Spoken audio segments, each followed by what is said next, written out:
Welcome back, Focus Learners. Today, we're unpacking a really deeply draining relationship dynamic. It's one almost everyone has encountered, but, very few people actually understand it. We're going to look at the fascinating and honestly totally exhausting psychology behind people who constantly play the victim. This explainer is going to give you the exact framework to spot these patterns and, more importantly, protect your own energy. Okay, let's dive into this. Picture this scenario. You're sitting across from a friend or a coworker. They did something that, unintentionally caused a problem, and you very gently bring it up. But within seconds, boom, they're crying, or they're visibly super upset. And almost like a reflex, you immediately start apologizing and comforting them. They calm down, change the subject like nothing even happened, and you're just left sitting there, completely drained, thinking, wait, why am I the one apologizing here? Well, according to victim psychology research from 2026, this exact scenario is a classic hallmark of the dynamic. Somehow, every single conversation ends with you taking the blame, and you don't even know what you did wrong in the first place. Section 1. The endless guilt trap. Let's talk about the emotional toll here. If you're a naturally empathetic person, you've probably felt this specific pain point over and over. You walk away from these interactions feeling like you've just been put on trial, found guilty, and you don't even know what the crime was. What we're really seeing play out is a dynamic where nothing is ever their fault. They consistently position themselves as the absolute most hurt, most wronged person in the room. It's wild. Different people, different days, but it's the exact same pattern. And for good-natured folks like us, this is incredibly damaging. It forces you to constantly walk on eggshells, heavily editing your own words just to keep the peace. It's a massive, massive drain on your mental and emotional energy. Moving right along to Section 2, what is a professional victim? Let's define exactly what we're dealing with. We really need to stop looking at this as just a quirky personality trait and start understanding it for what it is, a clinical issue. Because, and let me be crystal clear right away, this is not just someone being overly sensitive. It's actually a documented psychological pattern. Psychology today highlights that, at the core of professional victimhood, a person literally uses suffering as a tool to control the people around them. Now, it's really important to note here, they aren't necessarily sitting in a dark room maliciously plotting this out like a movie villain. It isn't always conscious manipulation. But, conscious or not, it is a highly consistent and highly effective method of control. Section 3. The psychology of control. Now, what's really interesting about this is how it exposes the exact mechanics of this manipulation. You might not even realize you're following a script, but recent APA research from 2025 exposes this highly predictable three-step dance. Step 1, you try to raise a totally valid concern. Step 2, they immediately become upset, which instantly flips the spotlight onto their pain. And Step 3, you end up consoling them. Do you see what happens here? You never actually get to finish your point. The moment you try, the focus shifts back to them, your original concern is completely forgotten, and you're left feeling guilty for even bringing it up. And that brings us to this absolutely crucial realization.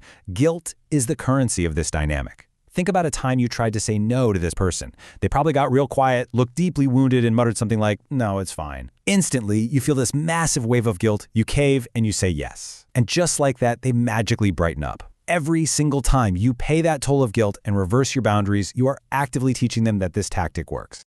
So the crucial point here is being able to tell the difference between someone just having a tough time and someone who operates this way constantly. Let's compare a normal bad day to professional victimhood. Look, we all have bad days, right?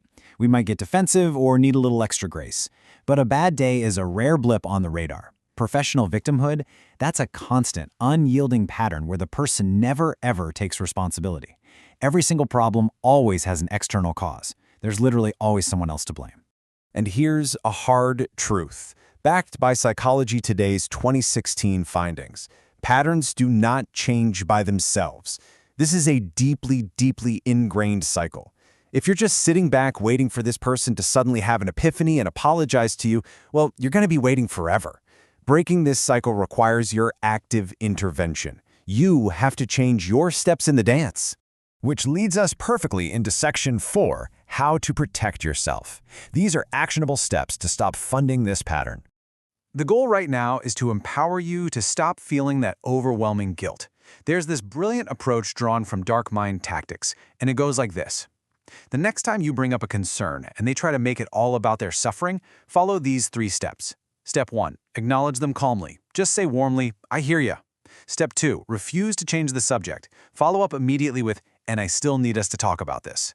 Step 3, hold the space. Stay calm, don't budge. The real trick here is that you do not fight the guilt, you simply refuse to let it derail the conversation. When you stay on point, the other person is going to be visibly unsettled because their go-to tactic just completely failed. What you're doing here is establishing gentle, consistent limits. And according to boundary psychology research from 2026, this brilliantly illustrates how you can slowly get your energy back. We're talking shorter conversations, we're talking actively apologizing less for things you didn't even do, and definitely less rescuing. You cannot fix a professional victim. But the second you stop rescuing them and stop funding their pattern with your own emotional energy, the whole dynamic changes.